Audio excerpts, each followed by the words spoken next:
ఇక్కడ ప్రతిపక్షం ప్రిపేర్, అధికార పక్షం అండర్ రిపేర్ అంటూ. ఎస్ ఎగ్జాక్ట్లీ, వీళ్ళు టెన్షన్లు ఉన్నారు. అరే కేసీఆర్ వస్తే ఆయన ఏం అడుగుతాడో, ఏం చెప్పానో, మరి మేం చేసింది ఏందో, వాళ్ళు చేసింది ఏందో, వాళ్ళు ఎక్కలే మాకు ఎరకలేదు. ఒక్కరికన్నా సక్క సబ్జెక్ట్ తెలుసా? ఇలా నేను అంటా ఉన్నా, వాళ్ళ శాఖ మీద వాళ్ళకే పట్టు లేదు. మనకు ఎరక చూసినాం కదా, నీళ్లు వాటర్ కలిసిన సందర్భాన్ని చూసినాం. ఒక్కొక్క మంత్రి ఏమేమి మాట్లాడుతుండో వింటున్నాం. మనం ఏ మంత్రికి ఏ సబ్జెక్టు మీద ఎంత అవగాహన ఉందో తెలుసుకుంటున్నాం. ఆ శాఖ మీద పట్టు ఎంత ఉందో కనుక్కుంటున్నాం.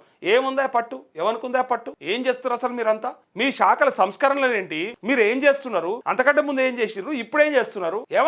ఏమన్నా కొంతనన్నా సోయుందా? డైరెక్ట్ గా మంత్రులు కొట్లాడుకోవట్రి కమిషన్ల కోసానికి. ఇక వాళ్ళ టెన్షన్ వాళ్ళకు ఉన్నది, వాళ్ళకు దాని మీద ఉన్నది ధ్యాస. ఎందుకంటే మళ్ళీ రాదా అవకాశం, ఇప్పుడు పోతే మళ్ళీ దొరకదా, ఇది లాస్ట్ మళ్ళీ మిస్ అయిపోతాం కదా.